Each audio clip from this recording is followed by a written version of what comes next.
వివిధ దేశాలలో ఈ పిల్లలని పెంచే క్రమంలో జరుగుతున్న తేడాలు లేదా అసాంఘిక అరాచక కార్యకలాపాలని తప్పుబట్టే విధమైనటువంటిది వాళ్ళని మోటివేషన్ కరువు అవ్వడంతో అరాచకాలు పెరిగిపోతున్నాయి.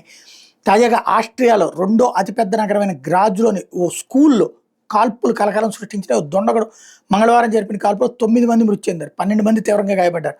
అనంతరం దొండగడు తనను తాను కాల్చుకుని ఆత్మహత్యకు పాల్పడ్డాడు. గ్రాజ్ చారిత్రక కేంద్రం నుంచి కిలోమీటర్ దూరంలో ఉన్న బోర్గ్ డ్రియర్ షుట్టెంగాస్కే ఉన్నత పాఠశాలలోకి ఉదయం 10 గంటలకు దొండగుడు ప్రవేశించి విద్యార్థుల మీద విచక్షణారహితంగా కాల్పులు జరిపాడు. ఈ కాల్పులో 8 మంది స్టూడెంట్స్తో పాటు ఓ వ్యక్తి మృతి చెందారు. గాయపడ్డ వాళ్ళని సమీప ఆసుపత్రికి తరలించారు. కాల్పుల అనంతరం పాఠశాలను ఖాళీ చేయించి అందరిని సురక్షిత ప్రాంతానికి పంపించారు. నిందితుడి గురించిన పూర్తి వివరాలు తెలియాల్సి ఉందని పేర్కొన్నారు. ఇక్కడి మీద ఆస్ట్రియా అధ్యక్షుడు అలెగ్జాండర్ వాన్ డెర్ బెలెన్ తీవ్ర దిగ్భ్రాంతి వ్యక్తం చేశారు. ఇట్లాంటి ఉన్మాదులే ప్రమాదకారులు, వీళ్ళ మెదళ్ళు ఎలా కలుషితమైపోయినాయో ఎవరికి అర్థం కాంది.